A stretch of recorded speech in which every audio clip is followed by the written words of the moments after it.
Hola, muy buenas a todas y todos. En el día de hoy tengo el placer de poder hablar de algo que me apasiona, como cualquier dietista nutricionista. Y básicamente lo que les vengo a contar es de qué forma, ¿sí? La alimentación puede ser una aliada para trabajar en la disminución o en el control del dolor, ¿sí? Sobre todo en aquellas patologías que nos generan un constante dolor, ¿sí? Y sobre todo en patologías crónicas asociadas, ¿sí? Entonces lo que les vengo a contar en el día de hoy es de qué forma la alimentación, ¿sí? me puede ayudar en ganar, como decimos nosotros, calidad de vida, ¿sí? Y de qué forma puede ser una aliada para mejorar o disminuir el dolor causado por cualquier tipo de enfermedad de base, ¿sí? Entonces, lo que le quiero comentar o en lo que voy a entrar a definir, ya que este tema da para mucho de qué hablar, es primero que nada qué es el dolor, ¿sí? Ir poniendo en contexto un poco desde mi profesión la fisiología o la fisiopatología de la enfermedad o del cuerpo en sí, para en base a esto poder entender de qué manera interviene o de qué manera la alimentación juega un papel fundamental en nuestro cuerpo, ¿sí? Para la regulación o el control del dolor. Entonces, primero que nada, cuando hablamos de dolor, nos referimos, ¿sí? a un signo que está dado por una inflamación previa, ¿sí? O sea, el dolor en sí no es más que una respuesta del propio cuerpo, ¿sí? que la nombramos o la categorizamos como un signo, ¿sí? Que lo que nos viene a hablar es de que el cuerpo está presentando dolor porque se está protegiendo o está reaccionando o está generando una respuesta hacia un agente, ¿sí? Entonces, cuando nos referimos concretamente a dolor, hablamos de un signo que viene proveniente de una inflamación de base, ¿sí? Entonces, vamos a definir antes que nada qué es inflamación, que considero que es algo básico que tengamos todos en cuenta para poder ir interpretando y entendiendo sobre todo de qué va la charla en el día de hoy, ¿sí? Cuando nos referimos o cuando hablamos de inflamación, nos referimos a una respuesta natural de nuestro cuerpo frente a una lesión, ¿sí? Es decir, tengo una lesión, ¿sí? El cuerpo experimenta un daño, ¿sí? Y frente a eso genera una respuesta, ¿sí? Una respuesta natural y fisiológica para volver a recuperar el equilibrio. Básicamente, que esto no me canso de decirlo, el cuerpo lucha para tener la homeostasis, es decir, el equilibrio para que todas las funciones básicas que se llevan a cabo en el cuerpo constantemente, a diario, a toda hora, puedan estar equilibradas, ¿sí? Entonces, cuando estamos en presencia de una inflamación, ¿sí? Básicamente lo que entendemos es una respuesta del cuerpo frente a cualquier tipo de lesión, ¿sí? Y esa respuesta que genera el cuerpo la manifiesta en forma de dolor, hinchazón, enrojecimiento, aumento de la temperatura y en algunos casos también existe alteración de la función, ¿sí? De la funcionalidad del cuerpo. Cuando hablamos de inflamación, es decir, de este proceso natural y fisiológico del cuerpo, podemos encontrar que dentro de la inflamación hay dos tipos de inflamación, ¿sí? Tenemos la inflamación aguda, que se da como respuesta inmediata y rápida frente a una lesión o algún agente externo, ¿sí? Por ejemplo, me corto aquí el brazo y de manera rápida mi sistema inmune se pone en marcha generando dolor, inflamación, aumento de la temperatura, ¿sí? Mientras que la otra clasificación el otro tipo de inflamación que encontramos es la inflamación crónica o de bajo grado, ¿sí? La diferencia completamente que tiene, o la gran diferencia que tiene la inflamación crónica con la aguda, como decía, es que la inflamación aguda se da como respuesta rápida, inmediata a algún tipo de lesión o de agresión, ¿sí? Suele durar un poco a poco va disminuyendo. Se pone en marcha todo el sistema inmune, ¿sí? Sobre todo nuestros linfocitos o nuestro sistema de defensa para atacar y curar a esa zona o corte o picadura o lo que fuese que suceda, ¿sí? Cuando hablamos en cambio de una inflamación crónica o de bajo grado, como también le solemos llamar, lo que sucede es que es una afectación a nivel sistémico y generalizado del cuerpo, y sobre todo la diferencia con la aguda es que se manifiesta de forma persistente en el cuerpo, ¿sí? ¿Qué genera esto? Provoca un desequilibrio, ¿sí?, en todo nuestro sistema inmune de forma lenta y progresiva, ¿sí? No es rápidamente que el sistema inmune se pone en marcha y poquito a poco va acomodándose para lograr el equilibrio, sino todo lo contrario, ¿sí? Poco a poco se produce, o a lo largo del tiempo, una inflamación crónica de bajo grado, generando, ¿sí?, una alteración del sistema inmune de manera persistente, ¿sí?, generando sobre todo una alteración o lo que suelo decir, una degeneración lenta en el cuerpo. Por eso decimos que es crónica, ¿sí?, porque se manifiesta a lo largo del tiempo, ¿sí? Y cuando hablamos de inflamación crónica de bajo grado, hablamos sobre todo de que esta inflamación es responsable de un montón de patologías, ¿sí? Simplemente voy a citar algunas, pero son las patologías las que llamamos las patologías del siglo XXI, ¿sí?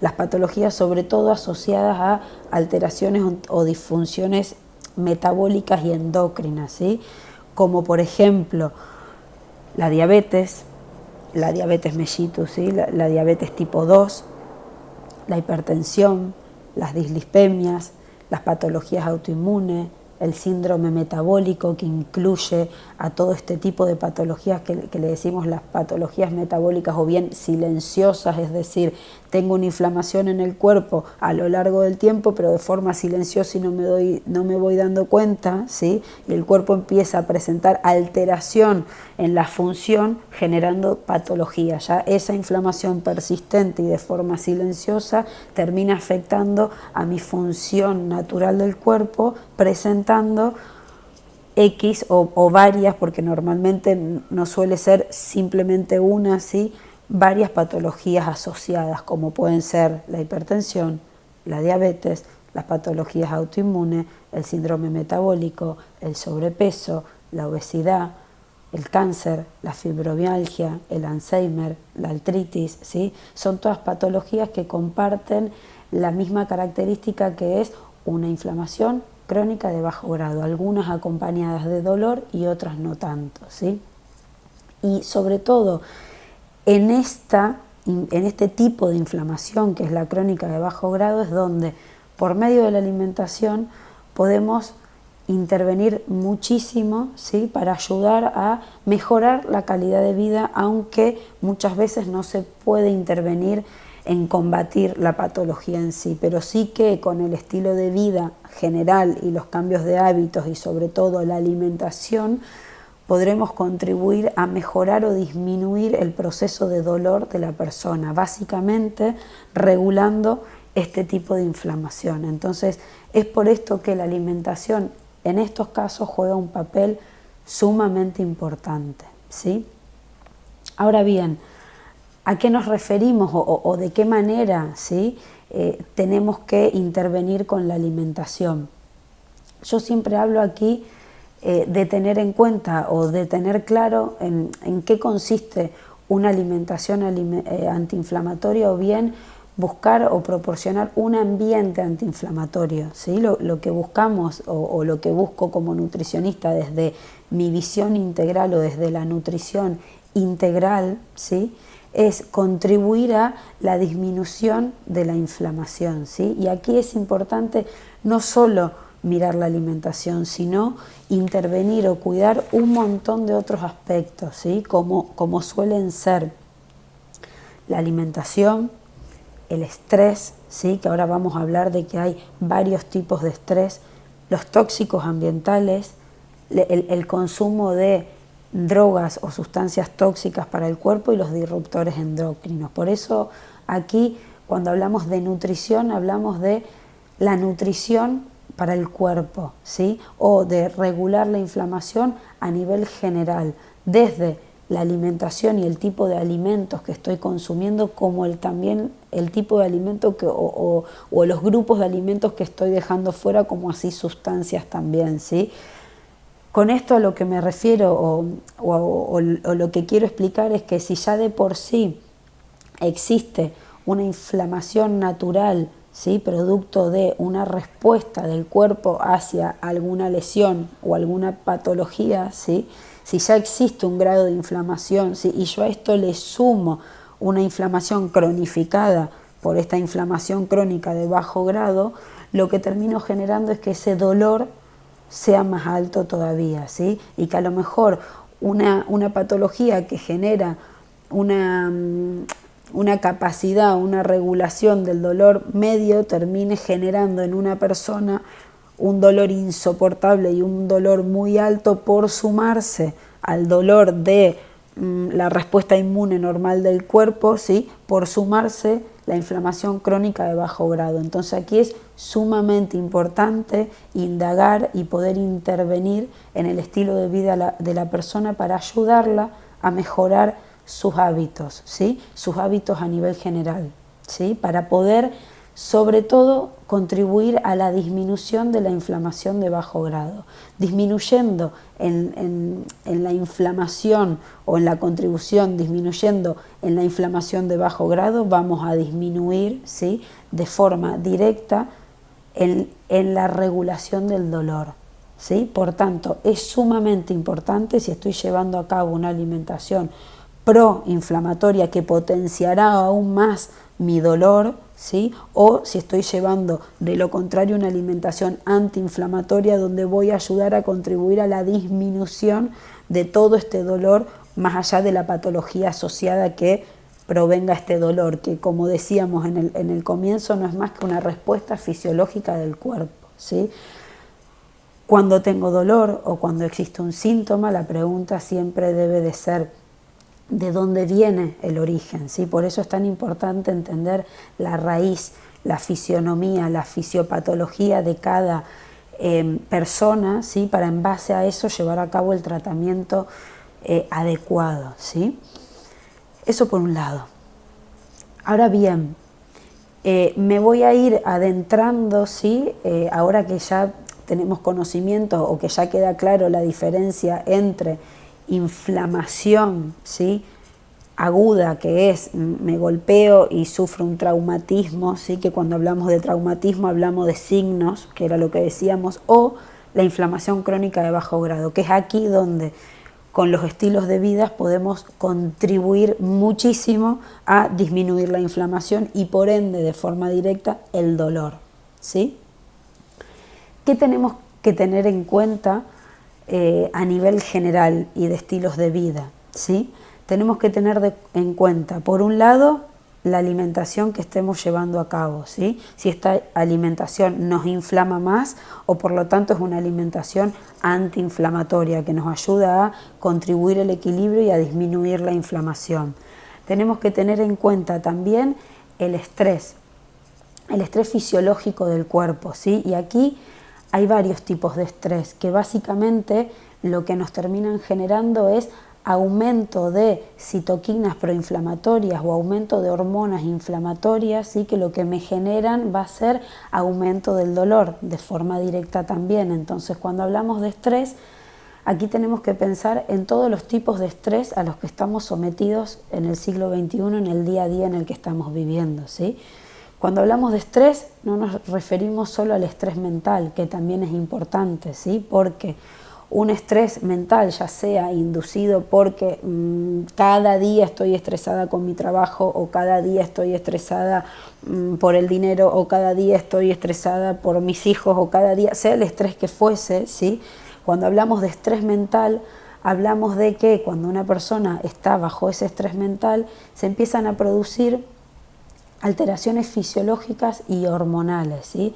Empiezan a aumentar ciertas hormonas del estrés, como por ejemplo el cortisol y la adrenalina, y empiezan a disminuir otro tipo de hormonas, ¿sí? Por lo tanto, este llamado o este exceso de estrés que produce la persona, en este caso a nivel mental, ¿sí?, ya al generar una alteración hormonal en mi cuerpo, puede terminar generando un aumento del dolor por todo este aumento de citoquinas proinflamatorias descompensadas que tiene el cuerpo y de forma diaria y continuada. Por eso es sumamente importante, ¿sí?, tratar en cualquier patología donde existe un dolor asociado, tratar de ver cómo se encuentra esa persona, qué tipo de estrés tiene, ¿sí? Si tiene estrés laboral, si tiene estrés en su casa, la situación emocional por la que esté pasando la persona es sumamente importante para la regulación del dolor, ¿sí?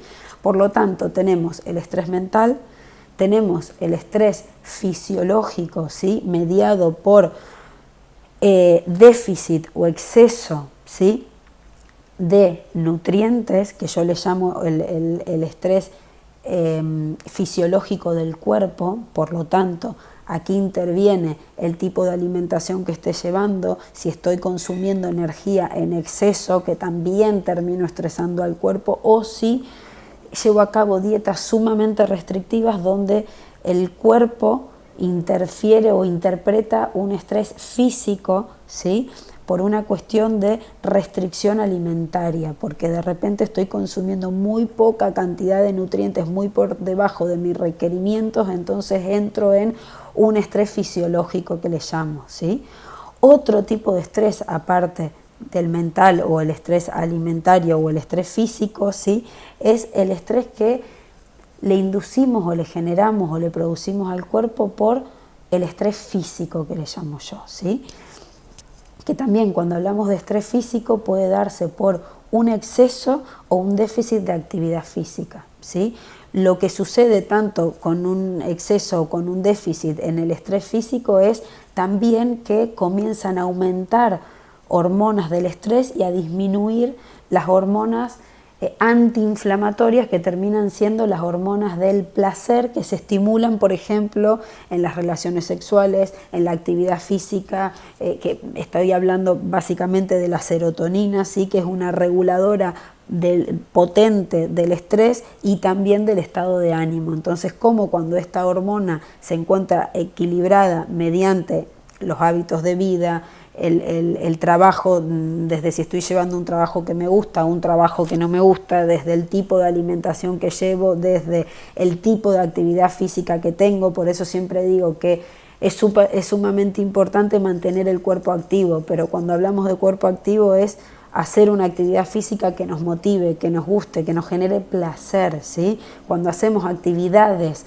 que nos generan placer, ¿sí?, aumentamos las endorfinas y por lo tanto disminuimos las hormonas del estrés como el cortisol y la adrenalina. Por eso es muy importante el ejercicio físico, ¿sí? Y aquí es importante regularlo, es decir, es tan importante o tan dañino para el cuerpo el exceso de estrés, porque me termina generando un exceso de oxidación celular, como un déficit de la actividad física, ¿sí?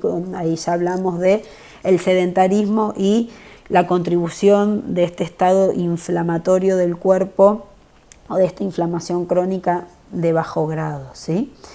Luego del estrés mental, del estrés físico y del estrés emocional, ¿sí?, es sumamente importante la regulación del sueño, ¿sí?, o el estrés que se produce cuando existen alteración de los ritmos circadianos, ¿sí? Y exactamente está relacionado o entra en relación desde este mismo lugar.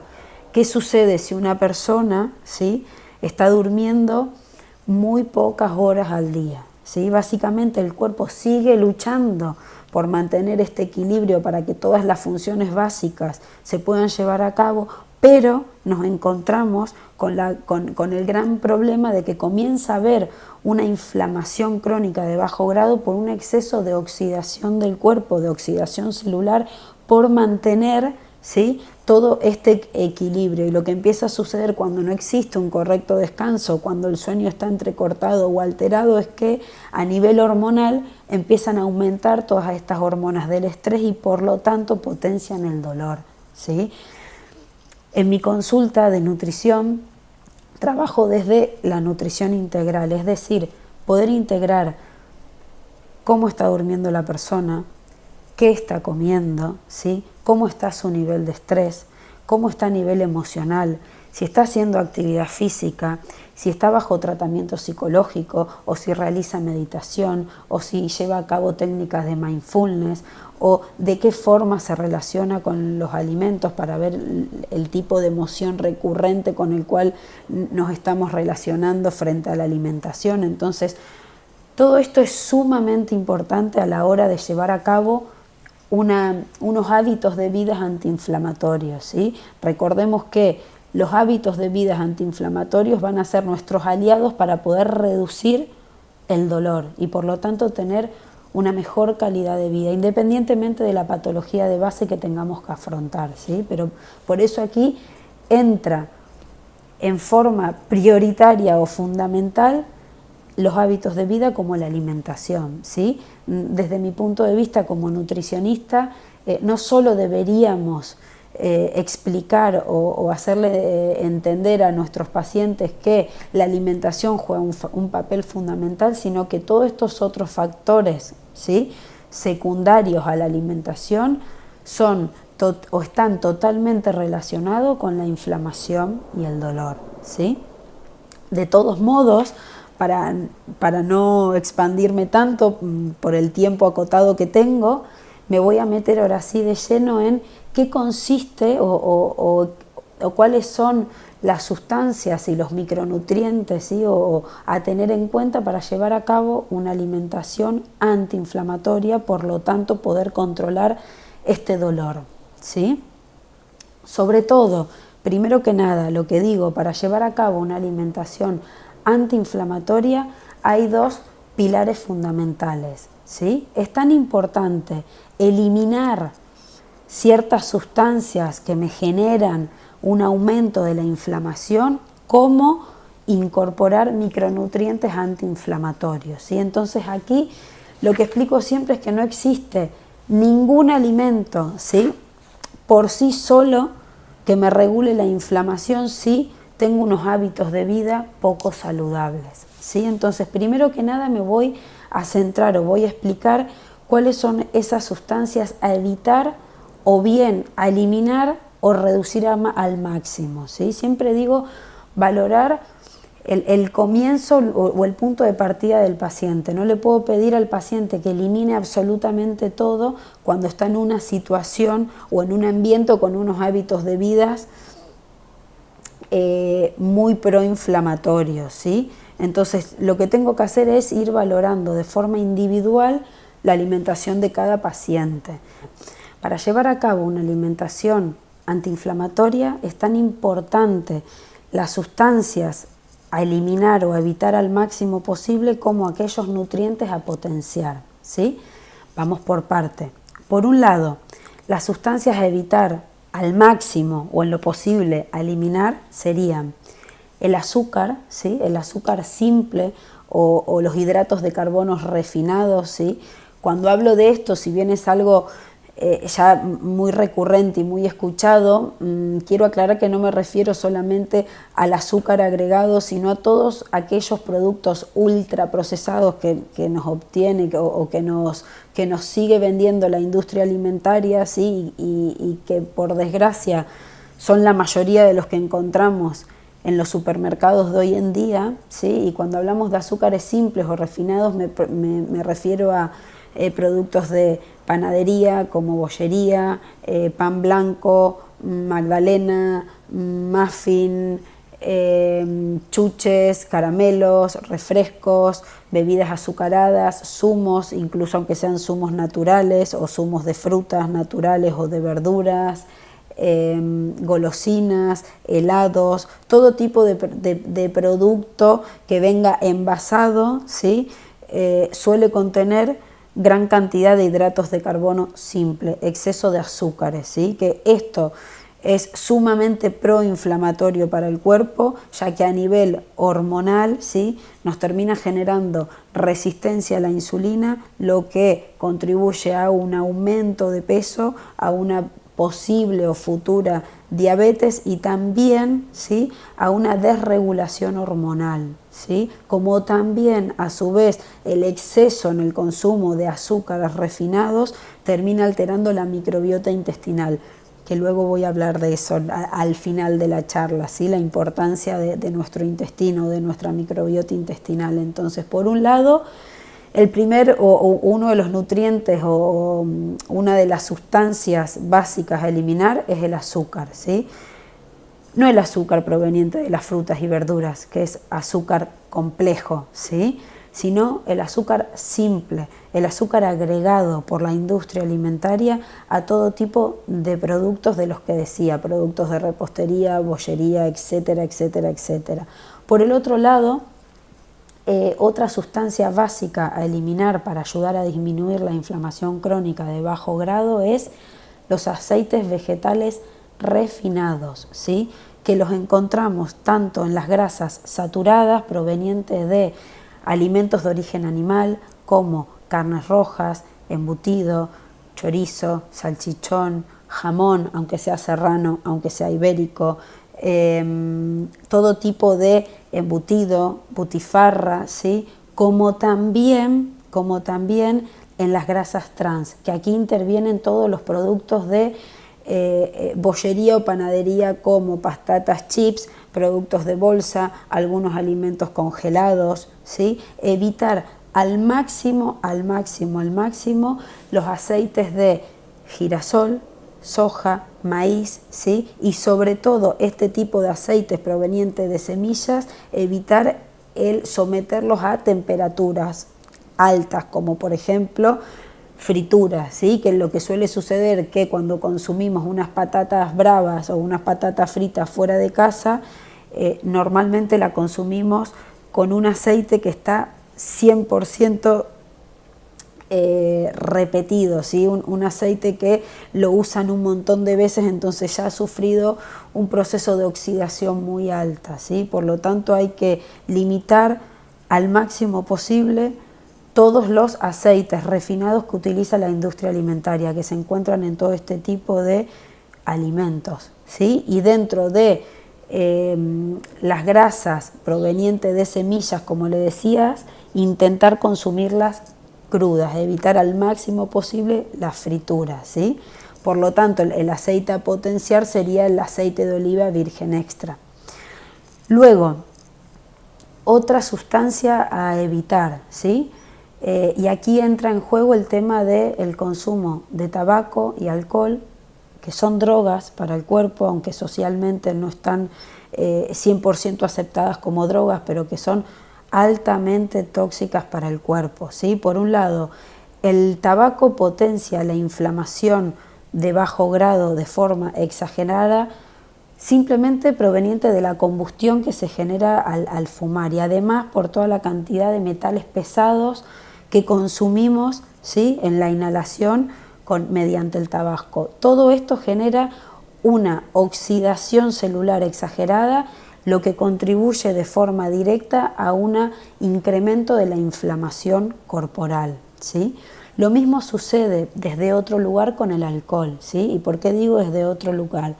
Porque lo que sucede con el alcohol es que básicamente es un tóxico, ¿sí? Que promueve la inflamación, y que en este caso el alcohol debe de ser detoxificado por el hígado, ¿sí? Primero que nada, el alcohol es una droga porque no aporta ningún tipo de nutriente para el cuerpo, sino que solamente aporta kilocalorías vacías, ¿sí? En forma de grasa. Entonces, el encargado de eliminar esta sustancia tóxica por el cuerpo es el hígado. Y el hígado también es el encargado de detoxificar un montón de hormonas del cuerpo, ¿sí? Por lo tanto, necesitamos, ¿sí? Dejar al hígado su función básica de detoxificación del cuerpo sin someterlo, sin cargarlo de sustancias tóxicas como es el alcohol, que lo que terminamos generando con el alcohol es una dificultad para la capacidad de depuración del hígado, ¿sí? Que es una de las funciones básicas que tienes.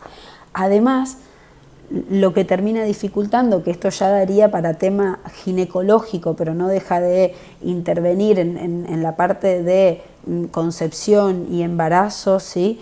El hígado es fundamental para la producción y la regulación hormonal. Por lo tanto, si existe un exceso o no siempre exceso, pero un consumo de alcohol, el hígado ya no se puede encargar de detoxificar las hormonas necesarias del cuerpo, sino que está saturado intentando cumplir la función de detoxificar el alcohol que ingerimos, que no deja de ser tóxico para el cuerpo, ¿sí?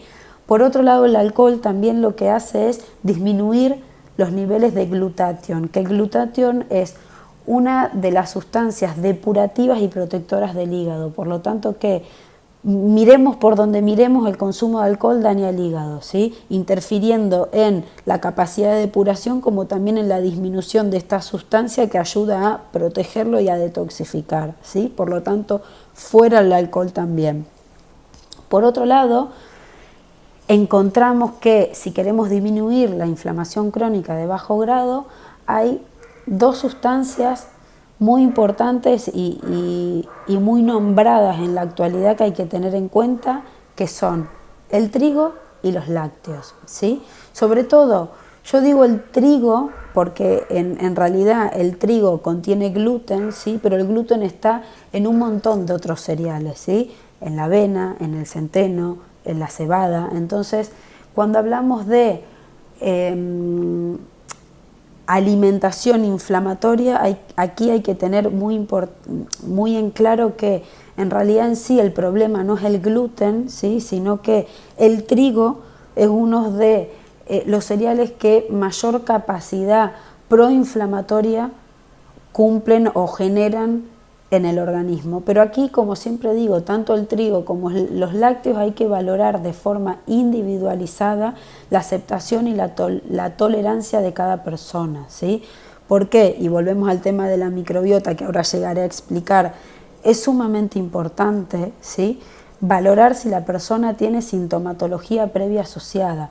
Si en mi caso no tolero bien los lácteos porque me causan gases o me aceleran el tránsito causándome diarrea o me generan distensión abdominal o molestia, claramente, ¿sí?, los lácteos no van a ser mi aliado, no me van a ayudar para una alimentación antiinflamatoria, porque cuando existe alteración digestiva, ¿sí?, aumentamos la permeabilidad intestinal y aumentamos la inflamación. Por lo tanto, aquí es muy importante valorar, ¿sí?, la sintomatología de cada persona. Si yo ya tengo problemas digestivos asociados a intolerancias alimentarias o a consumo de lácteos, probablemente deba eliminarlos o reducirlos. Cuando yo hablo de capacidad de inflamación, sobre todo es la leche, ¿sí?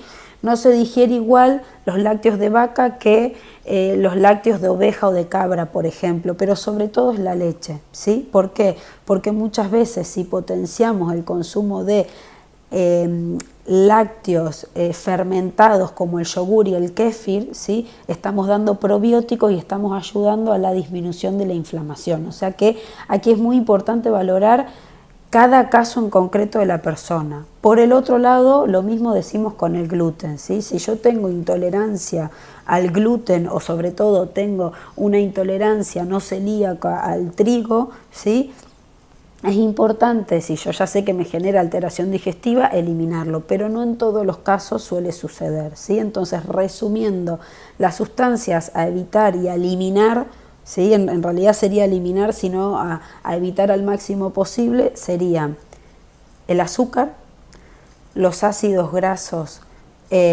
saturados, ¿sí?, o los ácidos grasos trans, que son los producidos por la industria alimentaria, el trigo y los lácteos, dependiendo cada caso, ¿sí?, el tabaco y el alcohol. Eso primero que nada. Ahora bien, vamos a pasar a los alimentos o a las sustancias a potenciar. ¿Cuáles son esos nutrientes sumamente importantes a la hora de llevar a cabo una alimentación antiinflamatoria, ¿sí? Aquí hay que potenciar los antioxidantes, los flavonoides, los polifenoles y todas las sustancias que me ayudan a ralentecer la oxidación celular, lo que por lo tanto me va a ayudar a disminuir la inflamación, ¿sí? Entonces aquí es básico, importante, regular el consumo de omega 3, pero sobre todo lo que tiene que suceder es que tiene que haber una relación de 1 a 1 entre omega 3 y omega 6, ¿sí?, que vienen a ser los ácidos grasos insaturados, los que el cuerpo no puede producir por cuenta propia. Por eso es indispensable consumirlo en la dieta, ¿sí? Los ácidos grasos insaturados tenemos los omega 3 y los omega 6.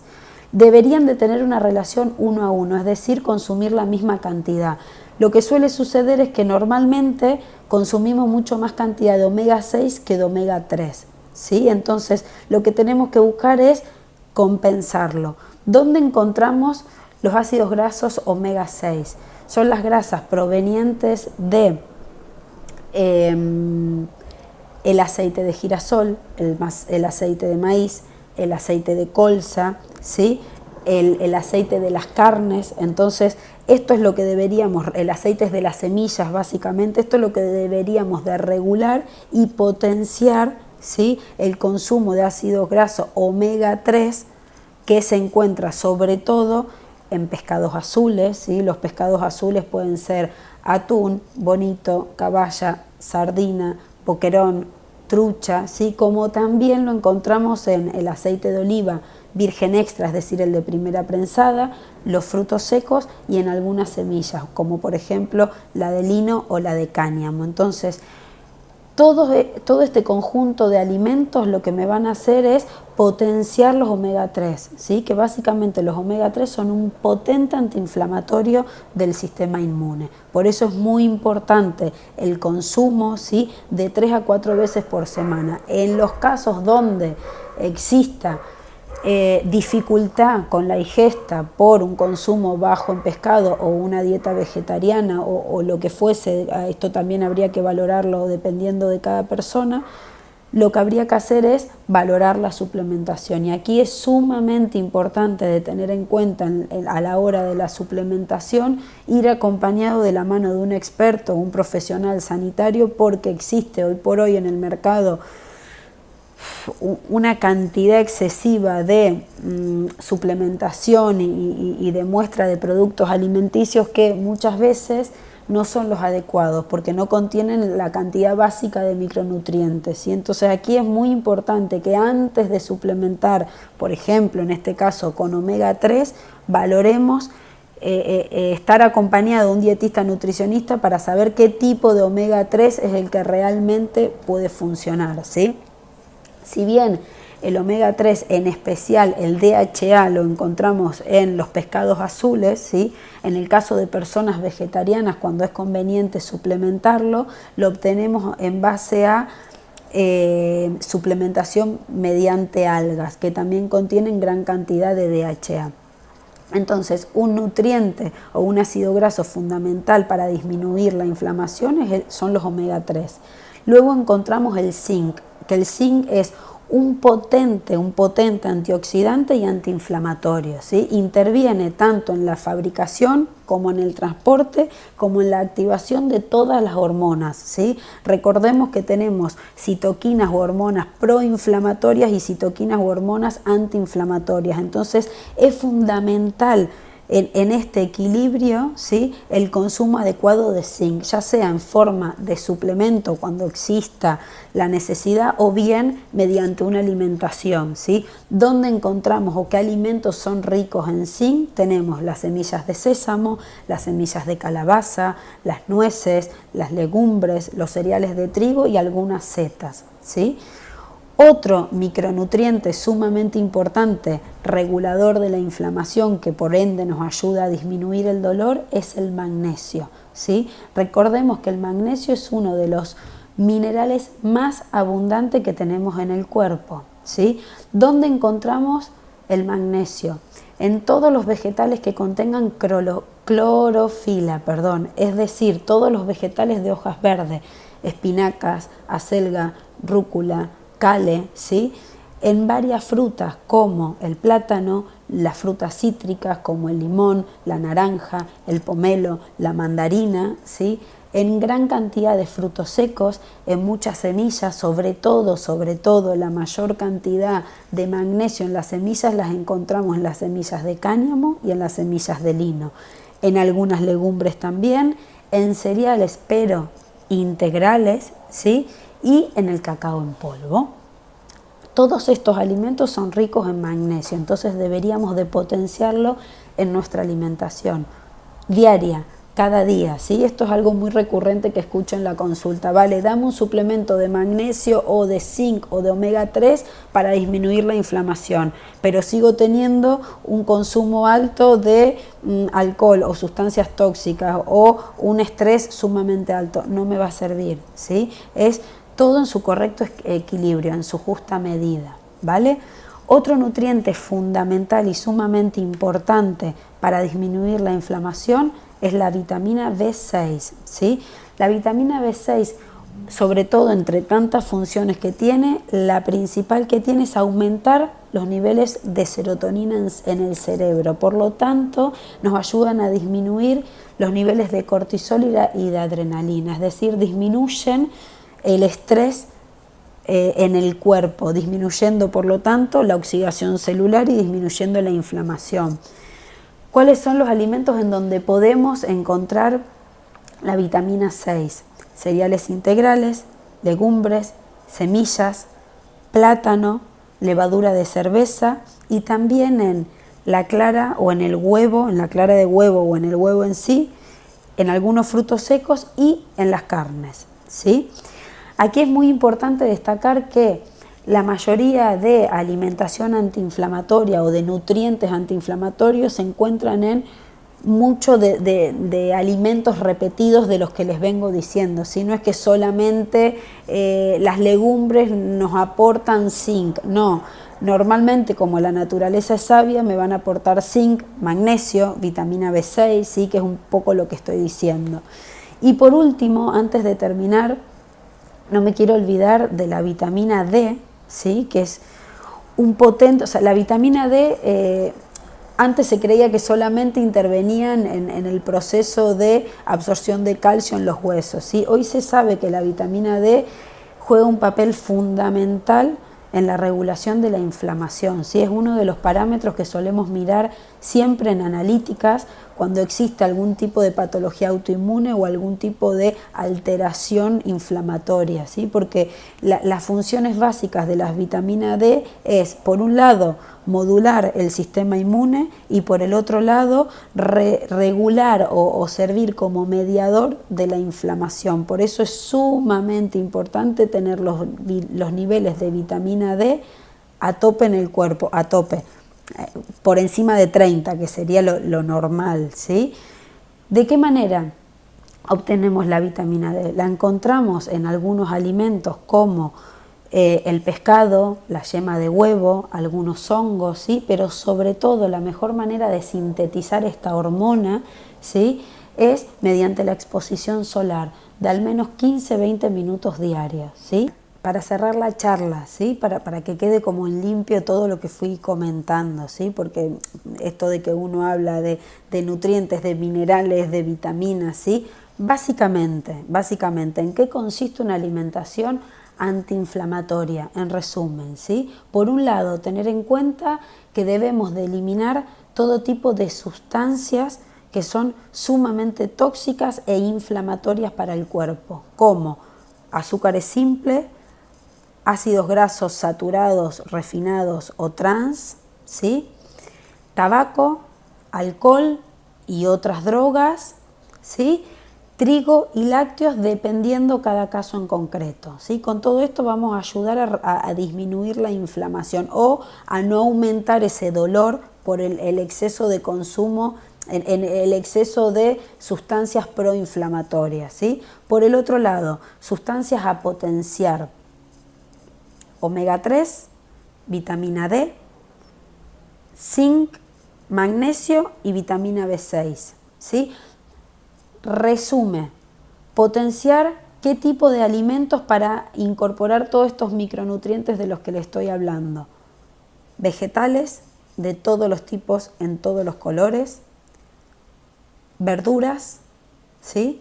Cereales integrales, ¿sí? Como la avena integral, el arroz integral, la pasta integral, el cuscús integral, la quinoa,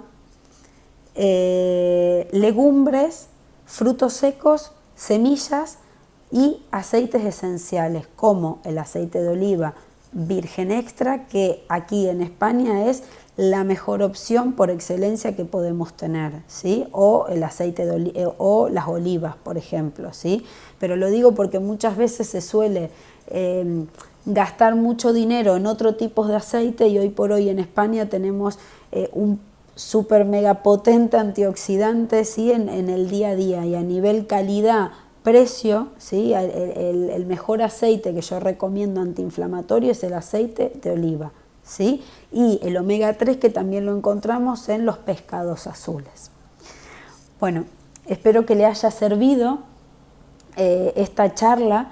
De todos modos, como siempre digo, para valoración en concreto de una patología de base y poder abordar y encontrar el tratamiento indicado, es fundamental, ¿sí? Por un lado, el trabajo integral de otros terapeutas como la acupuntura, la fisioterapia, la osteopatía, ¿sí? La actividad física, el correcto descanso, como también, ¿sí? Mejorar o intervenir en los hábitos de vida diarios y personales y de cada persona, ¿sí? Por eso es tan importante el trabajo conjunto, ¿sí? Para poder básicamente ayudar a disminuir el dolor que nos genera X patología de base. Espero que les haya servido, y ante cualquier duda, aquí estoy, encantada de poder ayudarlos. Un saludo, adiós.